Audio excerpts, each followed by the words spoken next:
दोस्तों नमस्कार। और बताइए क्या हाल चाल, कैसे हैं आप सभी। उम्मीद है आप सभी अच्छे होंगे। आप लोगों की दुआ से मैं भी अच्छा हूं। तो बढ़ते हैं वीडियो में आगे और करते हैं प्रश्नों को। निम्नलिखित में से कौन सा एक विकल्प सही है। उत्कृष्ट धातु अत्यधिक सक्रिय होती है। जैसे समूह संख्या 18 की जो गैसेज हैं, हीलियम है, नियोन है, आर्गन है, क्रिप्टन है, जेनॉन है, रेडॉन है, ये सारी गैसेज जो है हम इन्हें बोलते हैं कि उत्कृष्ट गैस है या फिर नोबल गैस है या फिर इनर्ट गैस है। क्यों बोलते हैं? क्योंकि ये कम सक्रिय है। इनके यौगिक आपको बहुत ही कम मिलेंगे। क्योंकि ये कम सक्रिय है तो बाकी सारे तत्वों के साथ ही आसानी से कंबाइन करते नहीं है, बहुत कम यौगिक इनके मिलेंगे। ऐसे ही कुछ धातु भी होती है जो कम सक्रिय होती है, बाकी सारे तत्वों के साथ वो आसानी से कंबाइन नहीं करती है, उनके यौगिक भी आपको कम मिलेंगे। वो ज्यादातर प्रकृति में क्या है कि शुद्ध रूप में प्राप्त होती है। तो ये सही है, बाकी ये गलत है। यूरेनियम एवं सीसा उत्कृष्ट धातु के उदाहरण है, गलत हो जाएगा। पीतल भी उत्कृष्ट धातु है, ये गलत हो जाएगा। पीतल जो है ये मिश्र धातु है, ये मिश्र धातु है कॉपर और जिंक की। उत्कृष्ट धातुएं या राज धातुएं वे धातुएं हैं जिनका आर्द्र वायु के संपर्क में रहने के बावजूद क्षरण या ऑक्सीकरण बहुत कम होता है। जैसे चांदी है, सोना है, प्लेटिनम है, रोडियम है, पैलेडियम है, ये सारी जो है प्रमुख उत्कृष्ट धातुएं हैं। पीतल यानी कि ब्रास, तांबा और जिंक की मिश्र धातु है। यूरेनियम एक रेडियोधर्मी तत्व है। निम्नलिखित में से कौन गलत विकल्प है। शुद्ध जल में नमक को घोलने से जल का क्वथनांक बढ़ जाता है, ये सही है। शुद्ध जल में नमक डालोगे जल का क्वथनांक बढ़ जाएगा, लेकिन जल का हिमांक घट जाएगा, ये भी सही है। मिथाइल एल्कोहल या फिर जिसे हम लोग मेथनॉल बोलते हैं, एल्कोहल फैमिली का पहला मेंबर, जिसे हम लोग जहरीली शराब भी बोलते हैं, जिसको पीने से व्यक्ति अंधा हो सकता है, मृत्यु हो सकती है, इसे हम डालेंगे जल में तो इसका क्वथनांक जो है घट जाएगा, तो ये सही है। डी में है जल में नमक एवं मिथाइल एल्कोहल एक तरह से व्यवहार करते हैं। अगर एक तरह से व्यवहार करते हैं तो दोनों ही केसेस के अंदर जल का क्वथनांक बढ़ जाता, लेकिन नमक डालने से बढ़ा है, मिथाइल एल्कोहल डालने से घटा है, तो एक जैसे तो व्यवहार नहीं करते हैं, तो डी हमारा राइट आंसर हो जाएगा।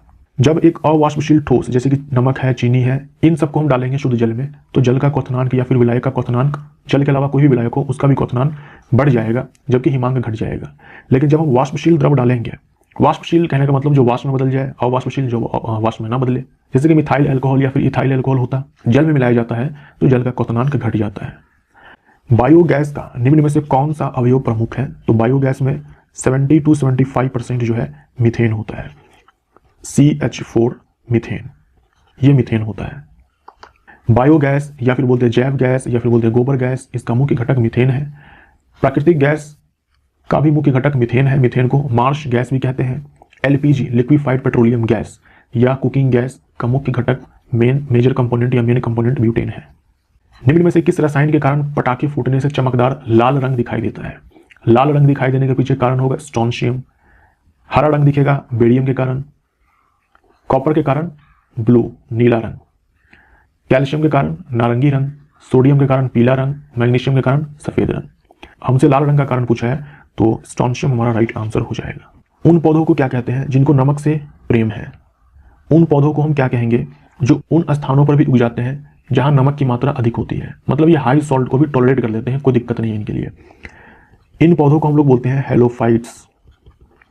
हेलोफाइट्स। आपके आसपास जो पादप हैं वो सारे हैं मीजोफाइट्स।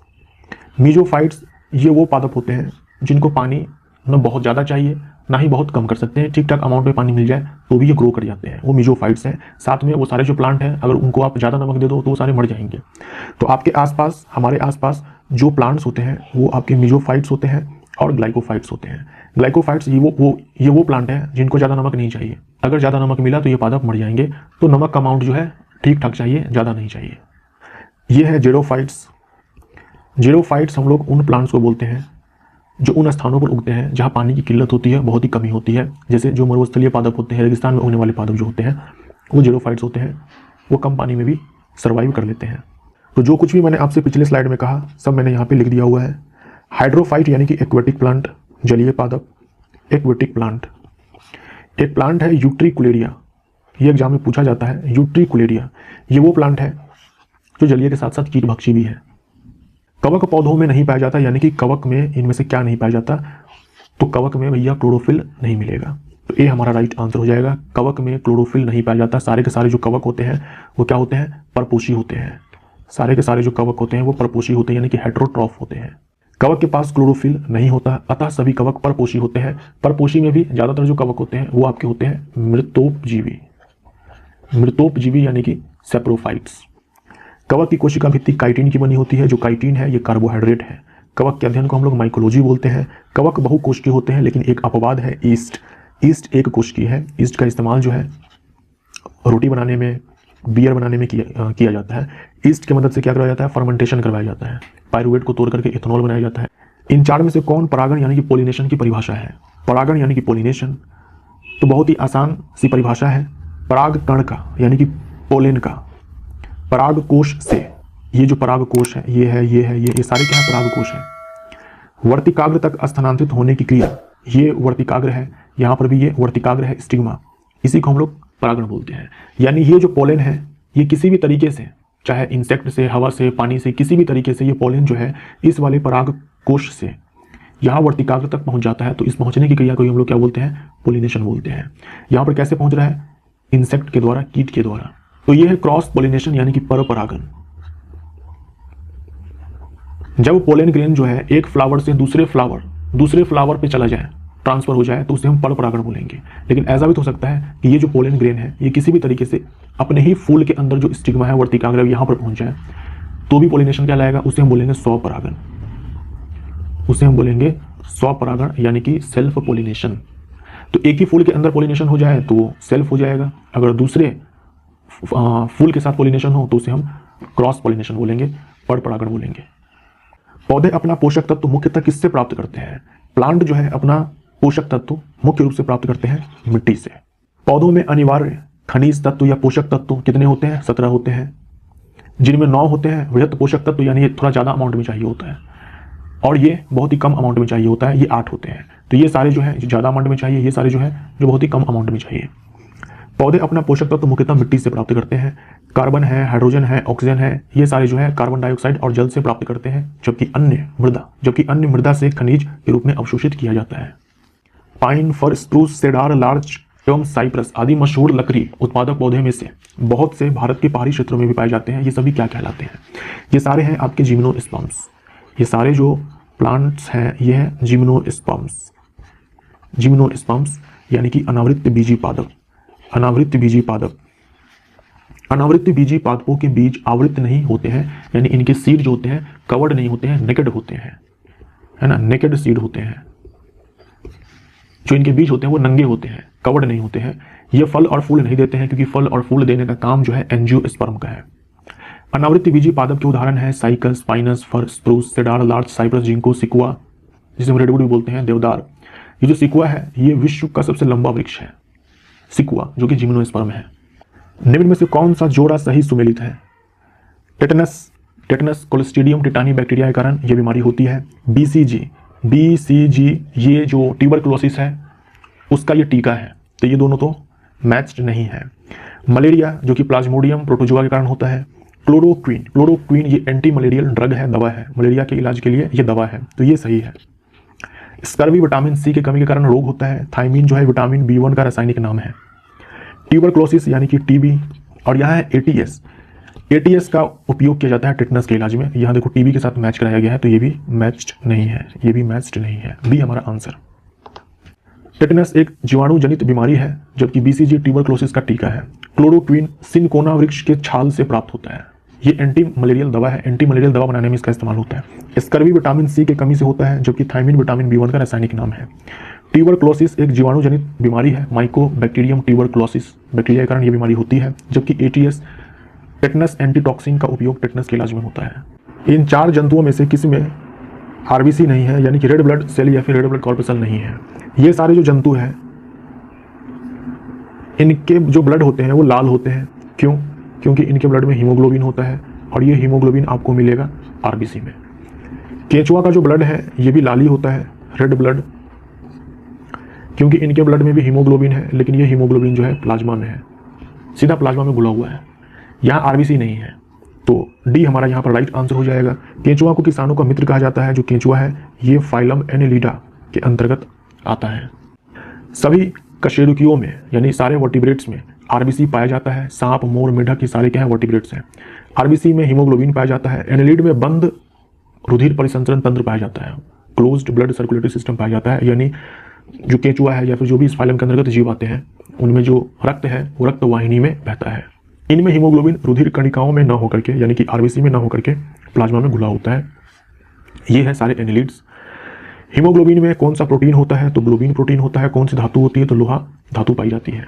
और हीमोग्लोबिन के कारण जो है रक्त का जो रंग है लाल होता है। कार्बोहाइड्रेट के अपघटन उपरांत अंतिम रूप से क्या बनता है? कार्बोहाइड्रेट आप जानते हो कई टाइप्स के होते हैं, मोनोसेक्राइड होते हैं, डाइसेक्राइड होते हैं, ओलिगोसेक्राइड होते हैं, पॉलीसेक्राइड होते हैं। तो जो मोनोसेक्राइड होते हैं, जो आपके मोनोसेक्राइड होते हैं, ये होते हैं सबसे सरल कार्बोहाइड्रेट। ये क्या होते हैं? सिंपलेस्ट कार्बोहाइड्रेट, सबसे सरल कार्बोहाइड्रेट। तो कोई सा भी आप कार्बोहाइड्रेट लो, डाइसेक्राइड, ओलिगोसेक्राइड, पॉलीसेक्राइड, जैसे हम लोग स्टार्च ही खाते हैं, या फिर जो माल्टोज है ये डाइसेक्राइड है, स्टार्च जो है पॉलीसेक्राइड है, ये फाइनली टूट टूट करके मोनोसेक्राइड में ही कन्वर्ट होगा। मोनोसेक्राइड जैसे ग्लूकोज है, फ्रक्टोज है, गैलेक्टोज है, ये सारे जो होते हैं आपके मोनोसेक्राइड होते हैं। तो यहाँ पर ऑप्शन में ग्लूकोज है तो ग्लूकोज हमारा आंसर हो जाएगा। अमीनो अम्ल ये कोई कार्बोहाइड्रेट नहीं है। अगर मैं आपसे पूछूं सबसे सरल अमीनो अम्ल कौन सा है, तो आंसर क्या होगा? ग्लाइसिन। सबसे सरल अमीनो अम्ल ग्लाइसिन होता है। अमीनो अम्ल में आपको अमीनो ग्रुप मिलता है, उसके बाद कार्बोक्सिलिक एसिड का ग्रुप मिलता है। ये जो पार्ट है इतना, ये आपको हर अमीनो एसिड में मिलेगा। चेंज आएगा तो यहाँ पर है ना, यहाँ पर चेंज आएगा। यहाँ पर क्या है कि जो ग्रुप है ये चेंज होता चला जाएगा, अमीनो एसिड का टाइप जो है चेंज होता चला जाएगा। अगर हम यहाँ पर लगा दें हाइड्रोजन, अगर हम यहाँ पर हाइड्रोजन लगा दें तो आपको ग्लाइसिन मिल जाएगा। मतलब ग्लाइसिन का फॉर्मूला कुछ ये हो गया। ये ग्लाइसिन है, सबसे सरल अमीनो अम्ल है, सबसे सरल अमीनो अम्ल। ये एग्जाम में पूछा जाता है, याद रखिएगा। ग्लिसरॉल, ये है आपका glycerol, CH2OH, CHOH, CH2OH, CH2OH, CHOH, CH2OH, ये ग्लिसरॉल है। ग्लिसरॉल प्लस आपका जो ये वसीय अम्ल होता है, वसीय अम्ल फैटी एसिड, ये मिलकर के ही तो वसा बनाते हैं। ग्लिसरॉल को ही हम लोग ग्लिसरीन भी बोलते हैं। अधिकतर एंजाइम होते हैं, अधिकतर एंजाइम आपके प्रोटीन होते हैं। अधिकांश एंजाइम प्रोटीन होते हैं। प्रत्येक प्रोटीन के लिए एक जीन होता है, प्रत्येक एंजाइम के लिए एक जीन होता है। किस वैज्ञानिक चिकित्सक ने पहली बार टीकाकरण की शुरुआत की थी? तो ये थे एडवर्ड जेनर। एडवर्ड जेनर दुनिया की पहली वैक्सीन एडवर्ड जेनर ने 1796 में विकसित किया था, जो कि बड़ी माता, चेचक या फिर इसी को स्मॉल पॉक्स बोलते हैं, उसके लिए थी। रॉबर्ट कोच ने एंथ्रेक्स, हैजा, टीबी जैसी बीमारियों के जीवाणु की खोज की। जीवाणु का सर्वप्रथम कृत्रिम संवर्धन रॉबर्ट कोच ने की थी। रोगों का जन्म सिद्धांत भी इन्होंने ही दिया था। जोसेफ लिस्टर ने जीवाणुओं के संबंध में एंटीसेप्टिक सिद्धांत दिया था। वॉशिंग मशीन का कार्यकारी सिद्धांत क्या है? तो यह अपकेंद्रन यानी कि सेंट्रीफ्यूगेशन, यह अपोहन यानी कि डायलिसिस। जिन व्यक्तियों के किडनी फेल हो जाते हैं, किडनी अपना काम करना बंद कर देती है, उन व्यक्तियों को करवाना होता है डायलिसिस, ब्लड को प्यूरिफाई करने के लिए। विपरीत परासरण, रिवर्स ऑस्मोसिस, इसी को हम लोग शॉर्ट में RO बोलते हैं। हम बोलते हैं ना कि घर में RO लगा है कि नहीं। घरों में जो वाटर प्यूरिफायर होता है वो काम करता है रिवर्स ऑस्मोसिस में। अपकेंद्रण विधि का उपयोग निम्न में किया जाता है: जांच प्रयोगशाला में रक्त और मूत्र के जांच में, डेयरी तथा घर में क्रीम से मक्खन निकालने की प्रक्रिया में, कपड़े धोने की मशीन में, भीगे हुए कपड़ों से जल निचोड़ने के लिए। इन सब में जो है सेंट्रीफ्यूगेशन का इस्तेमाल होता है। अपोहन यानी कि डायलिसिस रक्त से नाइट्रोजनीकरण अपशिष्ट पदार्थों को निकालने की एक प्रक्रिया है। जब किडनी ठीक से काम करना बंद कर देते हैं, किडनी का काम होता है इसको बाहर निकालने का, लेकिन जब किडनी ही खराब हो गई तब कृत्रिम रूप से रक्त का शुद्धिकरण किया जाता है। उसी को हम लोग डायलिसिस बोलते हैं। और इस मशीन को हम लोग आर्टिफिशियल किडनी बोलते हैं। क्या बोलते हैं? आर्टिफिशियल किडनी, कृत्रिम वृक्क। विपरीत परासरण या रिवर्स ऑस्मोसिस एक जल शोधन प्रक्रिया है जो आंशिक रूप से पारगम्य झिल्ली, जहां परासरण आएगा वहां पारगम्य झिल्ली की बात तो की ही जाएगी, उपयोग करके पीने के पानी से आयनों, अवांछित अणुओं और बड़े कणों को हटाती है। हमारे घरों में लगे वाटर प्यूरिफायर इसी सिद्धांत पर कार्य करता है।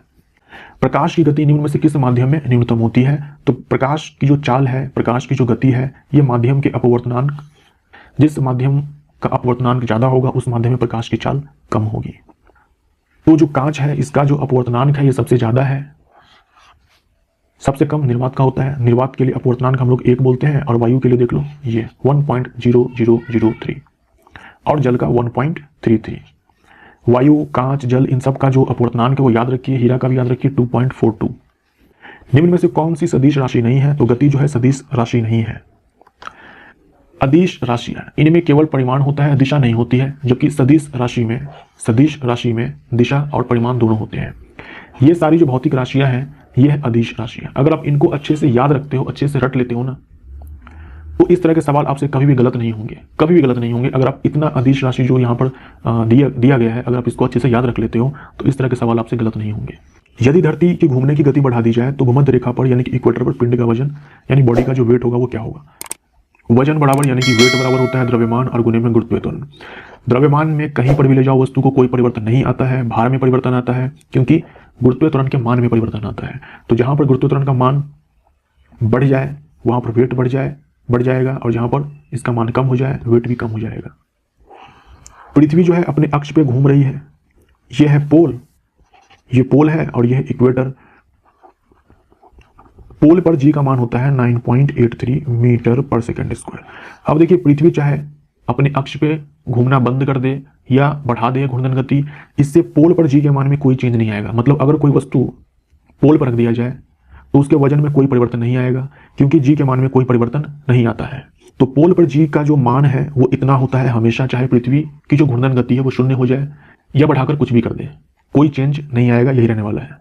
तो मान लीजिए पृथ्वी जो है वो रुकी हुई है, वो अपने अक्ष पर नहीं घूम रही है, तो पोल पर जी का मान इतना होगा। पोल को छोड़ करके बाकी जो भी स्थान है वहां पर भी जी का मान यही रहने वाला है। अगर पृथ्वी नहीं घूम रही है तो ध्यान दीजिएगा, पृथ्वी अगर नहीं घूम रही है तो यही रहने वाला है जी का मान। लेकिन अगर पृथ्वी अपने अक्ष पे घूमना चालू कर दे तो पोल पे तो कोई फर्क नहीं आएगा, बाकी स्थानों पर क्या होगा, जी के मान में कमी आ जाएगा। यानी पृथ्वी के घूर्णन गति के कारण जी के मान में कमी आता है, जी का मान जो है घट जाता है सिवाय पोल के। पोल को छोड़ दो, बाकी हर स्थान पर क्या होगा, जी का मान घट जाएगा। तो यदि पृथ्वी अपने अक्ष पर घूमना बंद कर दे, देखो यहां पर है बंद कर दे, तो प्रत्येक स्थान पर जी का मान बढ़ जाएगा, प्रत्येक स्थान पर जी का मान बढ़ करके इतना हो जाएगा जितना पोल पर है। अगर घूमना बंद कर दे तो, लेकिन पृथ्वी तो घूम रही है, इसीलिए पोल पर तो मान इतना है, बाकी स्थानों पर इससे आपको कम मिलेगा। सबसे कम कहां मिलेगा, इक्वेटर पर। इक्वेटर पर इतना होता है। हम लोग जब सवाल बनाते हैं तो कितना लेते हैं, 9.8 मीटर पर सेकंड स्क्वायर देते हैं ना जी का मान, लेकिन पोल पर बोलते हैं कि ज़्यादा है तो ये इतना होता है, इक्वेटर बोलते हैं कि कम होता है, इतना होता है। गति को सर्वप्रथम किसने परिभाषित किया? गति को सबसे पहले परिभाषित किया था गैलीलियो गैलीली ने। गति को सर्वप्रथम गैलीलियो ने परिभाषित किया था। गति का नियम सबसे पहले न्यूटन ने दिया, जड़त्व का नियम गैलीलियो ने दिया, जिसे न्यूटन के गति का पहला नियम भी कहते हैं। गति का पहला नियम बल की परिभाषा देता है, दूसरा नियम बल का परिमाण या फॉर्मूला बोल दो, व्यंजक देता है। गति का तीसरा नियम बल की प्रकृति बताता है। केपलर ने ग्रहों की गति संबंधित 3 नियम दिए थे। Kepler's law of planetary motion. किस नियम के अनुसार समान ताप और दाब पर सभी गैसों के निश्चित आयतन में अणुओं की संख्या समान होती है? यह है आपका एवोगाद्रो का नियम। एवोगाद्रो का नियम, ताप और दाब की समान परिस्थितियों में समान आयतन वाली गैसों में समान संख्या में अणु होंगे। थ्योरी ऑफ रिलेटिविटी, इनमें से किसने प्रस्तुत किया? हर एग्जाम में पूछा जाता है, अल्बर्ट आइंस्टीन। सी इसका राइट आंसर हो जाएगा। जो थ्योरी ऑफ रिलेटिविटी है, अपेक्षिकता का सिद्धांत है, ये अल्बर्ट आइंस्टीन ने दिया। प्रकाश विद्युत प्रभाव की खोज अल्बर्ट आइंस्टीन ने की। प्रकाश विद्युत प्रभाव की खोज के लिए इनको दिया गया था 1921 में फिजिक्स में नोबेल पुरस्कार। मैरी क्यूरी, रेडियो एक्टिविटी शब्द जो है ये इन्होंने दिया। नोबेल पुरस्कार प्राप्त करने वाली ये प्रथम महिला है। 1903 में इनको भौतिकी के क्षेत्र में नोबेल प्राइज मिला था। रेडियम और पोलोनियम की खोज इन्होंने ही की थी, जिसके कारण इन्हें केमिस्ट्री में 1911 में नोबेल प्राइज मिला हुआ था। तो मैडम मैरी क्यूरी को फिजिक्स में एंड केमिस्ट्री में दोनों में नोबेल प्राइज मिल चुका है, और इसी के साथ ये पहली व्यक्ति बनी थी जिनको 2 बार नोबेल प्राइज मिला था। 2 बार नोबेल पुरस्कार प्राप्त करने वाले प्रथम व्यक्ति, एक बार 1903 में फिजिक्स में, 1911 में केमिस्ट्री में। उसके बाद है न्यूटन, गति का नियम इन्होंने दिया, गुरुत्वाकर्षण का नियम दिया। प्रकाश सीधी रेखा में चलता है, इन्होंने कहा। प्रकाश जो श्वेत प्रकाश है वो 7 रंगों से मिलकर के बना होता है, इन्होंने ही कहा। और गणित की एक शाखा होती है, मैथमेटिक्स के अंदर एक ब्रांच होता है कैलकुलस, इस कैलकुलस ब्रांच की खोज इन्होंने की। ये एग्जाम में पूछा जा चुका है सवाल। स्टीफन हॉकिंग, इनकी किताब है a brief history of time, इनके ये लेखक हैं। एक संवाहक यानी कि एक कंडक्टर के तापक्रम परिवर्तन के कारण इनमें विभव परिवर्तन होता है। इस घटना को क्या कहते हैं? इस घटना को हम लोग थॉमसन प्रभाव बोलते हैं, थॉमसन इफेक्ट बोलते हैं, थॉमसन इफेक्ट। अगर यहाँ पर 2 अलग अलग कंडक्टर होता तब हमारा आंसर सीबेक इफेक्ट हो जाता, क्योंकि यहाँ पर लिख चुका है एक संवाहक, तो आंसर हमारा थॉमसन प्रभाव हो जाएगा। इन सब को देख लो आप, सबके बारे में कुछ कुछ बातें हैं जो आप ध्यान में रख सकते हो। सबसे पहले देखते हैं सीबेक इफेक्ट। सीबेक इफेक्ट में क्या होता है कि 2 अलग अलग हम तार लेते हैं, या फिर बोल दो 2 अलग अलग हम कंडक्टर लेते हैं। यहाँ देख लो मैंने धातु तार 1, धातु तार 2, जैसे मान लो यहाँ पर कॉपर का हमने तार ले लिया, यहाँ पर एल्यूमिनियम का। कॉपर और एल्यूमिनियम एक जंक्शन हमने यहाँ बना दिया, यानी ये एक तार, ये एक तार, दोनों को हमने ऐसे जोड़ दिया। एक को हमने एकदम ठंडा कर दिया, दूसरे को हमने एकदम गर्म कर दिया। तो तापक्रम परिवर्तन के कारण क्या होता है कि इनके बीच में पोटेंशियल डिफरेंस क्रिएट हो जाता है, यानी बोल सकते हो कि यहाँ पर करंट फ्लो होने लगता है। इसी को हम लोग सीबेक इफेक्ट बोलते हैं। यहाँ पर हमने 2 तार अलग अलग पदार्थ के लिए है, अगर हम यहाँ पर एक ही पदार्थ के तार ले लें, एक ही पदार्थ का तार यहाँ पर ले लें तो भी टेम्परेचर डिफरेंस तो रहेगा ही, लेकिन तब हम बोलेंगे थॉमसन इफेक्ट, थॉमसन प्रभाव। यहाँ पर एक संवाहक लिखा था, एक कंडक्टर लिखा था, इसीलिए आंसर हमारा थॉमसन, नहीं तो सीबेक प्रभाव हो जाता यदि दो अलग अलग कंडक्टर के बारे में यहाँ पर बोल रखा होता तो। पेल्टियर इफेक्ट में क्या होता है, यहाँ भी सेम चीज है, यहाँ भी हम एक जंक्शन, दो अलग अलग पदार्थ के तार लेंगे, दोनों का जंक्शन बनाएंगे, एक को ठंडा करेंगे, एक को गर्म करेंगे। सॉरी, इसमें ठंडा गर्म नहीं करना है, इसमें ठंडा गर्म नहीं करना होता है। इसमें क्या होता है, ये हमने एक तार लिया, ये हमने दूसरा मेटल का तार लिया, मान लीजिए कॉपर है, या हमने एल्यूमिनियम ले लिया, इसको हमने यहाँ पर जंक्शन दिया और यहाँ पर हमने एक जंक्शन दिया, दोनों को जोड़ दिया। लेकिन हमने इस वाले तार के दोनों में से किसी एक में से क्या करेंगे, हम लोग बीच में एक बैटरी लगा देंगे। जैसे हमने बैटरी को डाला बीच में, तो एक जंक्शन गर्म हो जाता है, दूसरा ठंडा हो जाता है। ये पेल्टियर प्रभाव है। यहाँ पर हमने ऑलरेडी ठंडा गर्म किया हुआ था, बैटरी नहीं डाला हुआ था। यहाँ पर हमने बैटरी डाला तो देखा कि एक ठंडा हो गया, दूसरा गर्म हो गया, एक ठंडा हो गया और दूसरा गर्म हो गया। ये पेल्टियर इफेक्ट है। Joules law of heating effect, joule का ऊष्मीय प्रभाव नियम या सिंपली जूल्स इफेक्ट, जो आप फॉर्मूला पढ़ते हो H=I²RT, ये क्या होता है, मान लो तार है, हर तार के पास अपना कुछ ना कुछ प्रतिरोध तो होता ही है। इसको हमने ऐसे बैटरी से कनेक्ट कर दिया तो करंट फ्लो होगा, और क्योंकि हर तार के पास कुछ ना कुछ प्रतिरोध तो होता ही है, तो जब करंट फ्लो होता है तो तार गर्म हो जाता है, तार जो है गर्म हो जाता है। इसी को हम लोग joules law of heating effect, joule का ऊष्मीय प्रभाव नियम या फिर सिंपली जूल प्रभाव बोलते हैं।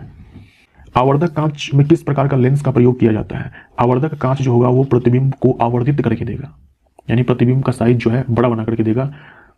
कौन सा लेंस है जो प्रतिबिंब का साइज बड़ा देता है बना करके, वो है आपका उत्तल लेंस। ये है उत्तल लेंस, कॉन्वेक्स लेंस, इसी को हम लोग अभिसारी लेंस बोलते हैं। और यह है अवतल लेंस, इसमें प्रतिबिंब हमेशा छोटा बनता है, हमेशा छोटा बनता है।